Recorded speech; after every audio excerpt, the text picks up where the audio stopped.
Howdy doody, sociologists, and welcome to our final lesson on Sudanese Australians. This is lesson number 5. It's all about enablers, inclusion, and belonging. Let's get into it.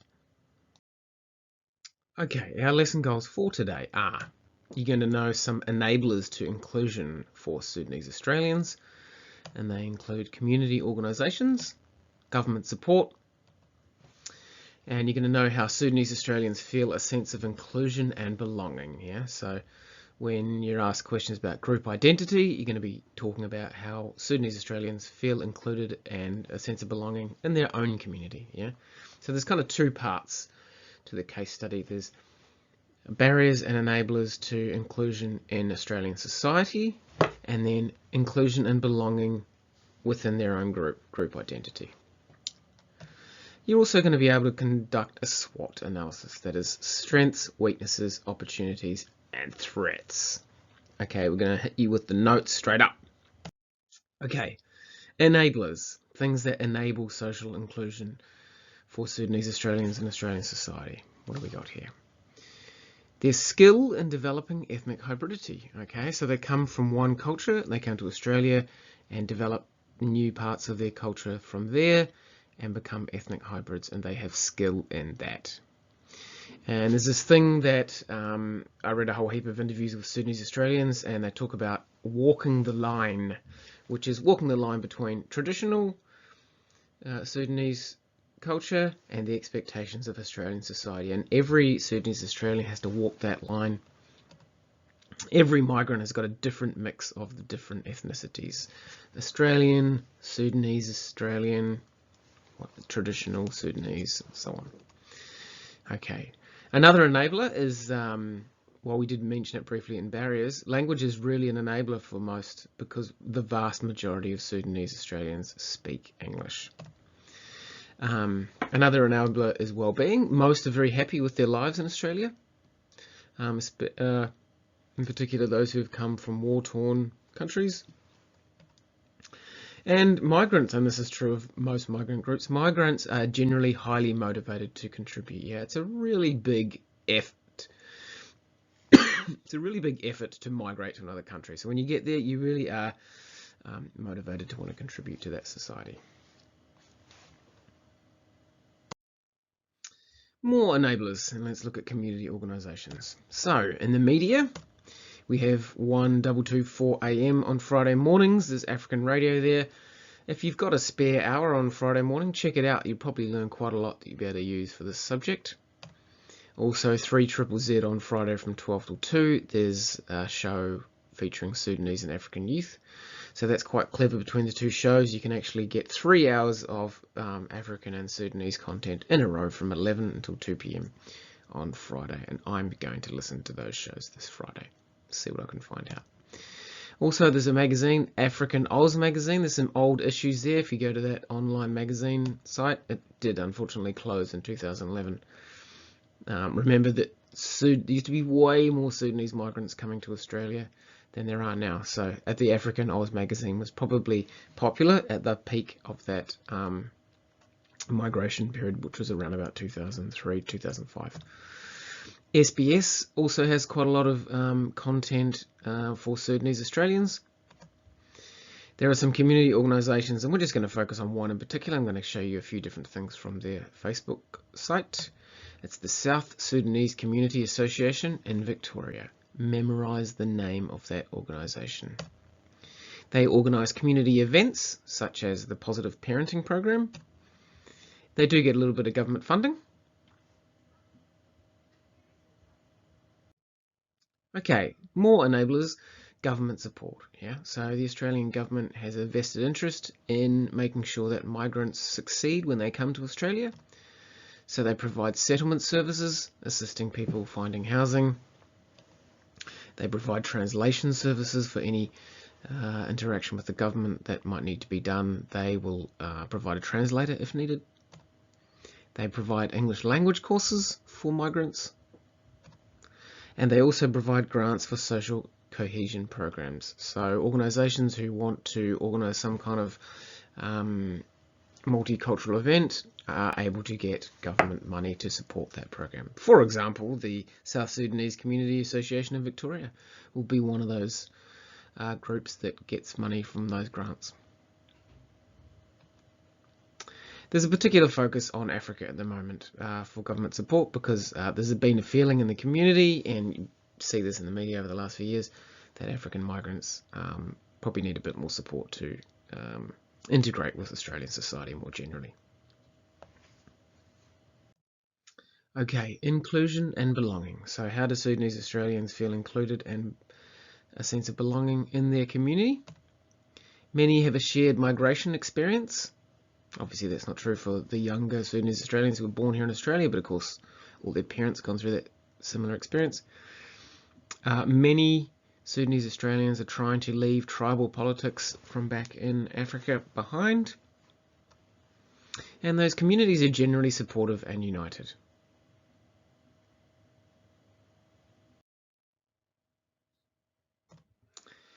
So let's have a look again at the South Sudanese Community Association in Victoria. This is like a case study within a case study, okay? So they have,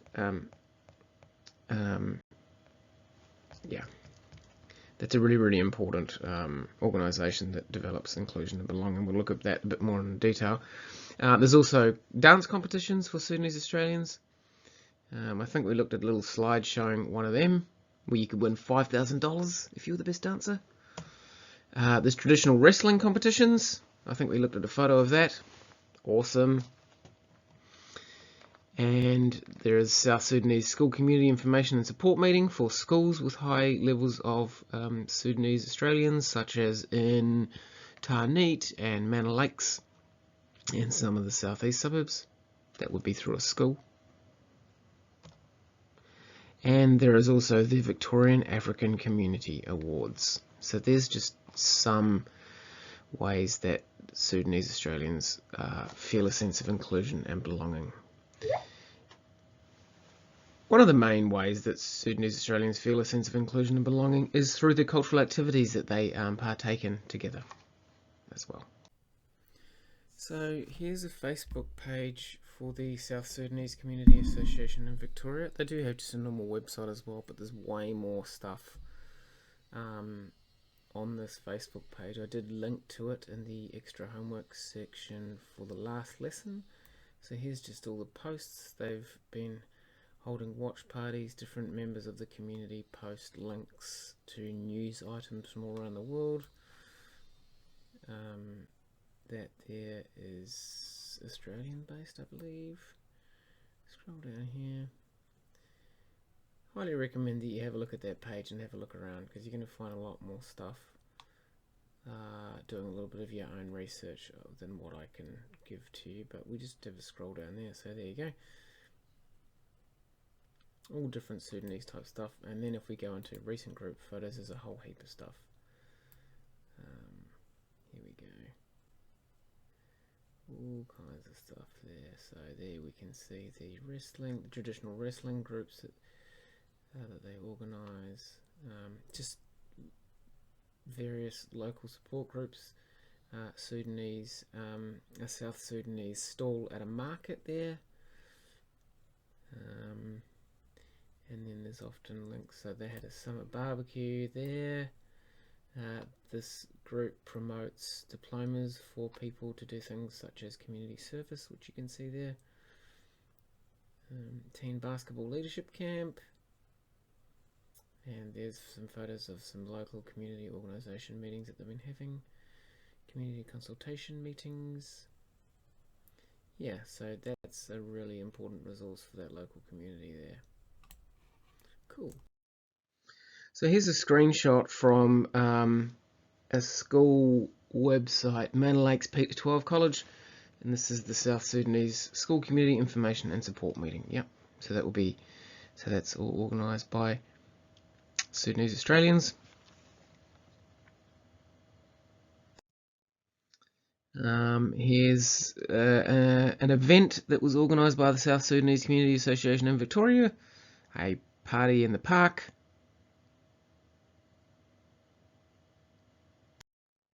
Here's a teen basketball leadership camp, which was organised by the South Sudanese Community Association in Victoria. There you go. So trying to develop social skills and leadership skills in South Sudanese youth for free. Here's a screenshot of a post that was put on a South Sudanese group's Facebook page.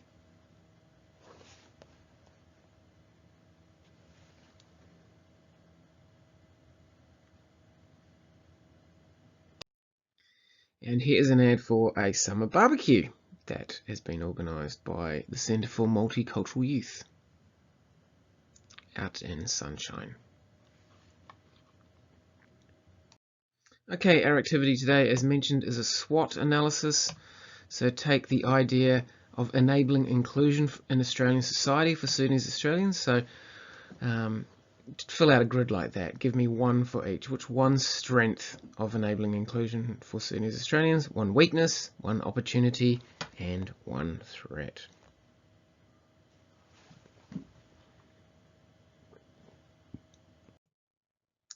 Okay, our first video today is South Sudanese return home. Take it away. The BBC's Lise Doucette reporting there, and in another sign of discontent, Tunisia's General Labour Union has called for a rare nationwide strike this week. Back home, Australia is a nation of migrants. 1 in 4 people was born overseas. About 160,000 people settle here each year.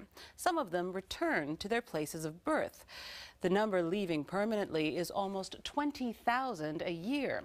More than half are going to New Zealand and the United Kingdom. But there is a growing minority returning to the world's youngest country.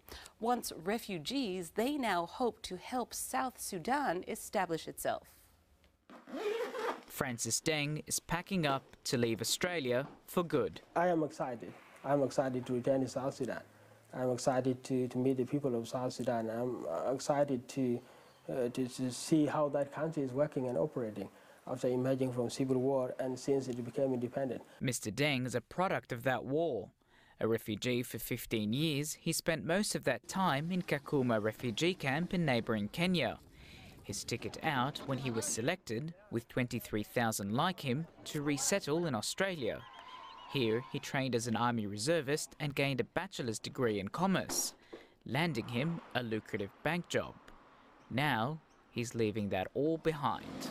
Someone like me with the skills that I've learned in Australia is very much needed in South Sudan. And that's been his motivation to go home. If I can make a difference in South Sudan, if I can make a difference in a child life, in a personal life in South Sudan, at my level, I would be very much happy to return to South Sudan as I am doing. According to a recent report, he's not alone. Almost 90% of South Sudanese Australians surveyed have signalled their intention to return home. That's been fuelled by a sense of obligation to use the skills they've gained here to help build their new country. Researcher Robert Onus says while conflict is often associated with a brain drain, that's not what's happening in South Sudan. And those skills range from university education in public governance, medical specialties, a smaller amount of accounting and engineering, but a lot of skills related to peace and development. But some remain unconvinced. Mr. Deng's childhood friend visited Sudan in 2007, but he's decided to stay put. My feeling was back in Australia, but my heart was telling me that this is where you're supposed to be, if everything was right, if there was no war. But things are far from right. Recently, he received news that a relative was murdered in the capital, Juba. But that is the very reason why people like Francis are going back there.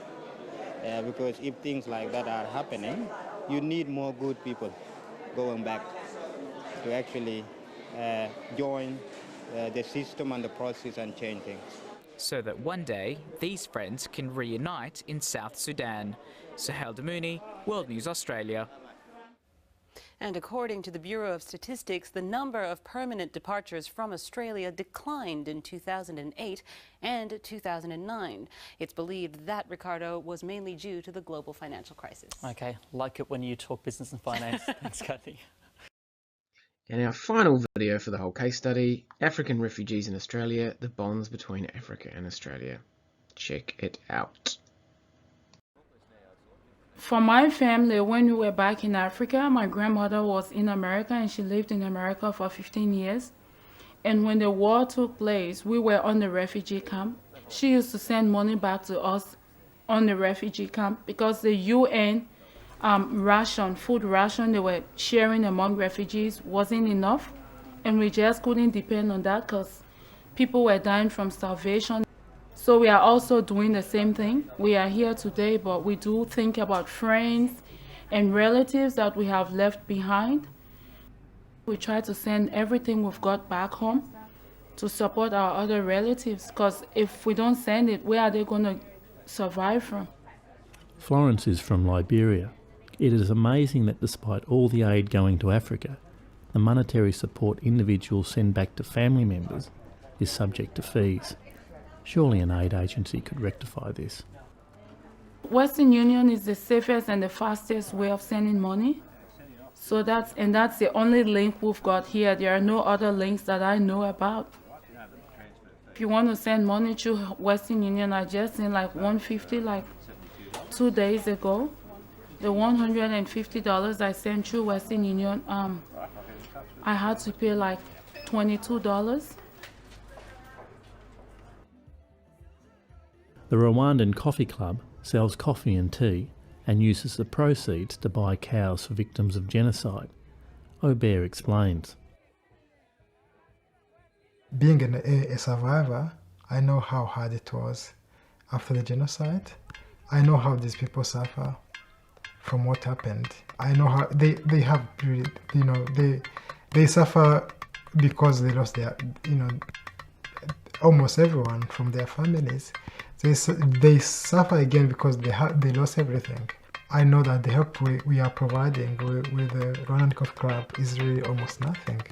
But it's, you know, it's better than nothing, because if you can buy 10 cows for 10 families every 6 months, that's really great. That's good enough. In 3 months, 1 million people were killed during the Rwandan genocide. Aubert talks about his own experience. If I was not there, I won't accept that it happened, because it is impossible to imagine what happened really, and to put it in your mind and you try to, you know, to understand what happened. What happened was that best friends are the ones who come and killed you. No one else came from anywhere, any place to come. Your neighbors are the ones who came in against you. People who knew you for ages.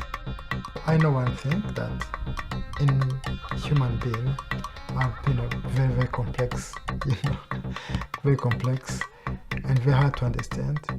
I know that I trust people because I survived 3 months because someone had me, a Hutu had me actually. So I could hide myself, but I could not survive without any food, because they were, you know, control and round everywhere, every 100 meters, I mean, you know, 24 hours a day. So there was no way, you know, to move out and try to get something to eat, even go into, you know, a crop of, you know, carrots and try to get them, you'd be dead. Try to get to water, you'd be dead. So I had someone who took me. He was one out of thousands of people, but he did it. So I still, you know, trust people, believe in a human being, but as well I know that if something bad happens to me, I won't be surprised, because I know that a human can change us very easily and, you know, do the unexpected. And you know, yeah, I've seen, yeah, I think sometimes human can be worse than animals. They you know these lions or any other big animals, the dangerous animals. Human can be worse than that. Yeah. John Middleton, a local Anglican priest who helped set up the coffee club, talks about his recent experience visiting Rwanda. A tourist visiting Rwanda could easily believe that it's the happiest country in the world and that there'd never been a problem there in in all of history. But on the face of it, people are amazingly friendly to each other and to visitors. As people meet on the street, they're hugging and laughing and chatting, and it's most interesting to observe that in the knowledge that they're carrying a history where only 13, 14 years ago around about 1 million people were killed and everybody was involved. So all these people who are laughing and happy, except for those who've come back into the country since that time, were involved and carrying that baggage. I asked John who benefits from the coffee club proceeds. In the long run, everybody benefits, but in the short term, it's the survivors of genocide that we're keen to support. So the people who actually lived through the genocide, there are so many widows who have HIV or AIDS through rape. There are the orphan children whose daily existence is a real struggle. It seems the coffee club has attracted interest from corporate Australia.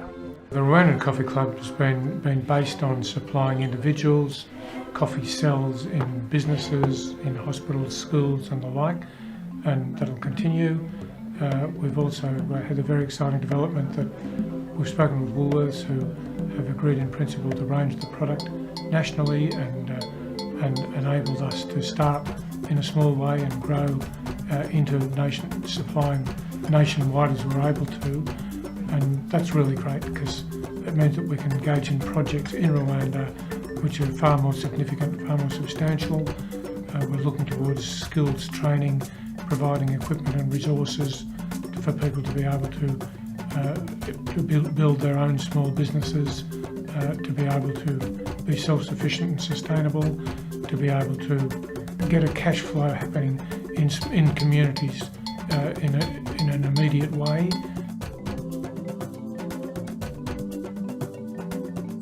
It'll mean huge involvement of we're looking for volunteers from Australia to take their skills in, whether it's engineering or building, to help to get those projects up and running.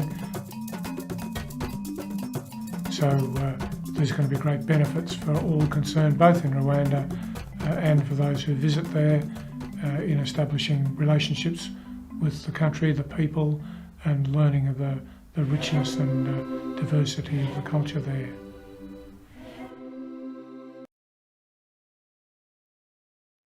Some really simple homework for reflection activity for today. I want you to create a headline for today's lesson. Imagining that you were a newspaper headline writer, what would you write? Your homework for today, I want you just to go and check out this Facebook group page. There's a link to it, bit.ly/SudanFB. Just go and have a look at the Facebook group page. You can scroll through and just see the kinds of activities that they get up to and the things that they post in there. Should give you a little pointer about inclusion and belonging. Yeah. For those of you that are keen as beans, here's a little bit of bonus homework for you. Read the SBS article about South Sudanese culture. The two SBS articles I've linked to about South Sudanese culture and Sudanese culture, I highly recommend that you have a read of them. So here's the link to that, bit.ly/Sudan2020. And as always, the full set of notes about this topic are right there, bit.ly/Sudanese notes. Thank you so much for getting stuck into today's lesson. And as I always like to say, keep it real.